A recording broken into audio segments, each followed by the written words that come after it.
Begitulah cepatnya hari itu berlalu. Hari berubah menjadi pekan, pekan menjadi bulan, bulan menjadi tahun, tahun menjadi windu, windu berubah menjadi abad. Yang mati hilang, yang dulu hidup kaya, hari ini hanya tinggal kenangan saja. Kemana mereka dulu yang hebat-hebat, bangsawan, para penguasa? Semuanya mati ditelan zaman. Yang tinggal hanya apakah dia orang paling baik, dicatat dengan tinta emas, atau dia orang paling jahat, dihujat, dicaci dan dimaki.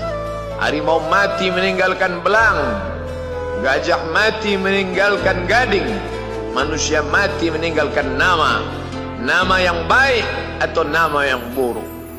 Wa tilkal ayyamu nudawiluha bainan nas. Demikianlah hari demi hari kami pergantikan di antara manusia. Untuk apa hari ini dirubah Allah Ta'ala? Mengapa hari ini datang silih berganti dan kita ada di dalam zaman itu? Liya'lamallahu alladhina amanu. Allah ingin menguji siapa yang imannya tetap istiqamah, siapa yang masih tetap beriman sampai hari ini.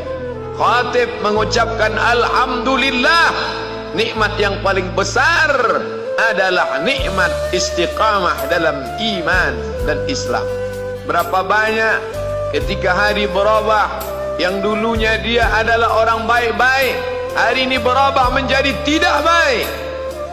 Yusbihu mu'minan, pada waktu pagi dia beriman, wa yumsi kafiran, petang hari dia berubah menjadi kafir. Maka kita selalu meminta, ya muqallibal qulub, wahai engkau yang membolak-balikkan hati, tsabbit qulubana, kokohkan hati kami, ala dinik, dalam agamamu, wa ala ta'atik, dalam ketaatan kepadamu. Berapa banyak yang dulu susah melarat, miskin, untuk sesuap nasi pun sulit, tapi begitu dilapangkan Allah rezekinya, tidak menjadi hamba yang bersyukur. Dia lalai, dia sangka itu karena jerih payahnya, dia kufur nikmat Allah Subhanahu wa ta'ala. Tapi siang hari ini, alhamdulillah, ada hamba yang disehatkan Allah, dia tetap bersyukur. Ada hamba yang ditingkatkan Allah rezekinya, dia tetap bersyukur. Ada hamba yang dinaikkan Allah kuasanya, dia tetap bersyukur. La in syakartum, kalau kamu syukuri nikmat itu, la azidannakum, pasti akan kutambah. Wala in kafartum, tapi ingat, kalau kamu kufur, kamu ingkar, inna azabi lasyadid, azabku amat sangat hebat, amat sangat dahsyat, amat sangat mengerikan. Berapa banyak orang di masa lalu mati dalam azab Allah Subhanahu wa ta'ala. Tapi itulah manusia, diambil dari kata nasya, lupa. Dia tidak pernah ingat apa yang pernah ditimpakan Allah kepada kaum-kaum sebelumnya. Wa ila samud akhahum salihah, kepada kaum Samud diutus Nabi Saleh. Mana mereka sekarang? Punah, musnah, tidak ada lagi di atas muka bumi Allah. Wa ila Madyan akhahum Syuaiba, kepada kaum Madian diutus Nabi Syuaib. Mana mereka sekarang?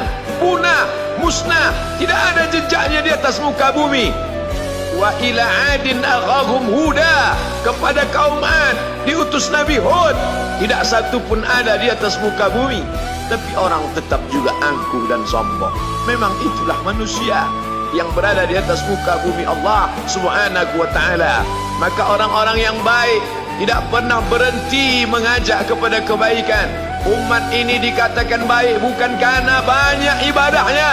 Umat ini dikatakan baik bukan karena dia pergi bolak-balik ke kota Makkah Al-Mukarramah untuk haji dan umrah. Allah puji umat ini, kuntum khaira ummah, kalian umat terbaik. Kapan? Bila umat ini disebut umat terbaik? Ta'muruna bil ma'ruf, ketika engkau sanggup mengingatkan saudaramu dalam kebaikan. Pagi ingatkan tentang siang, siang ingatkan tentang petang, petang ingatkan tentang malam, malam ingatkan bahwa esok pagi kita tetap berbuat baik. Wa tanhauna 'anil munkar, larang mereka dari perbuatan mungkar. Maka hari-hari yang sudah kita lewati di masa yang lalu, sanggupkah akan pulang kembali? Pepatah Arab mengatakan, lan tarji'al ayyamul lati madat, yang lalu tak dapat terulang kembali. Apakah semua itu berlalu begitu saja? Tidak ada yang percuma, tidak ada yang gratis, tidak ada yang sia-sia. Semua akan diminta pertanggungjawaban di hadapan Allah Subhanahu wa ta'ala. Sejak kita tegak di atas muka bumi ini, sejak kita diberikan nafas, diberikan hidup, diberikan nyawa, maka sejak itu kita ditanya, apa khalaqnakum abatha?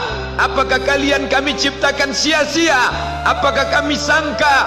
Apakah kamu semua menduga bahwa kami menciptakan kamu, lalu kamu tidak akan kembali menghadap kami? Semua akan diminta pertanggungjawaban di hadapan Allah Subhanahu wa ta'ala.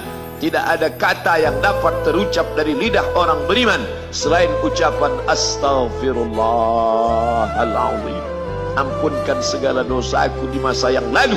Aku lalai dan lupa ya Allah.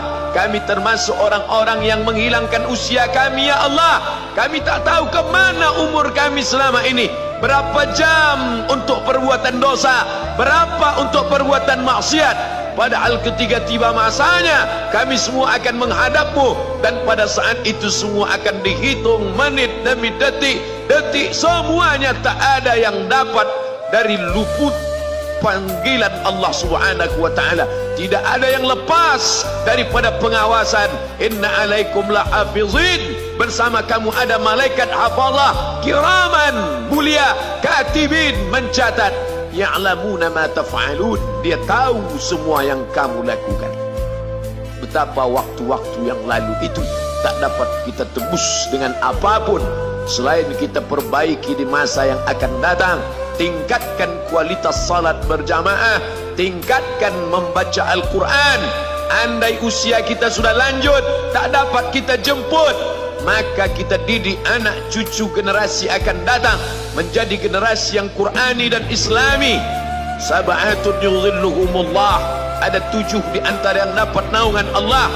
Yauma la dhilla illa dhilluh, hari itu tidak ada naungan kecuali naungan Allah Subhanahu wa ta'ala. Di antara yang mendapat naungan itu adalah syabun, anak muda, nasya'at fi ibadatillah, anak muda yang tumbuh beribadah kepada Allah Subhanahu wa ta'ala.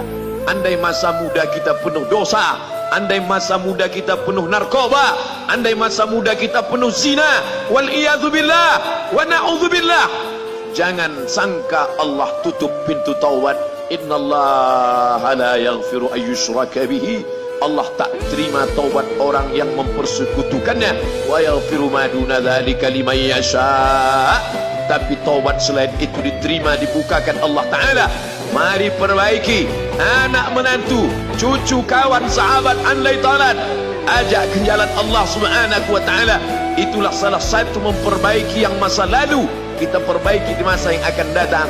Di antara tujuan Allah mengapa dia buat kita masih hidup di akhir tahun ini, ya'lamallahu allazina amanu, Allah menguji siapa yang masih tetap dalam istiqamah iman dan Islam. Tujuan kedua, mengapa Allah buat kita hidup sampai hari ini? Wa yattakhidha minkum syuhada, wa yattakhidha minkum syuhada, Allah ingin melihat siapa di antara kita ini yang layak untuk menjadi syuhada, iskariman, hidup mulia, au mutsyahidan, atau mati syahid. Pilihan orang Islam tidak banyak. Kalau hidup, hidup mulia. Kalau mati, mati syahid. Jangan hidup hina, mati terlunta-lunta, tidak diterima Allah Subhanahu wa ta'ala. Hidup mulia atau mati syahid dipersaksikan oleh para malaikat. Man kharaja fi talabil ilmi, siapa yang keluar rumah dengan niat menuntut ilmu, fahuwa fi sabilillah, maka dia seperti orang yang berjihad fi sabilillah, yang jauh meninggalkan kampung halaman, menuntut ilmu di perantauan. Jangan kau sangka kau anak yang terbuang, engkau adalah seorang syahid. Andai mati dalam perjalanan, maka matimu adalah seorang yang mati syahid. Mencari rezeki yang halal, meninggalkan anak dan istri, demi untuk memberikan nafkah, menjaga diri dari riba, menjaga diri dari haram, menjaga diri dari syubhat. Ditinggalkan anak yang masih kecil, istri yang memerlukan kasih sayang. Kutinggalkan kalian bukan karena hawa nafsu, tapi ingin mencari yang halal. Tetesan air mata, penuh keringat dan kerinduan, munajat di tengah malam, dibayar Allah Ta'ala dengan tetesan darah seorang syahid.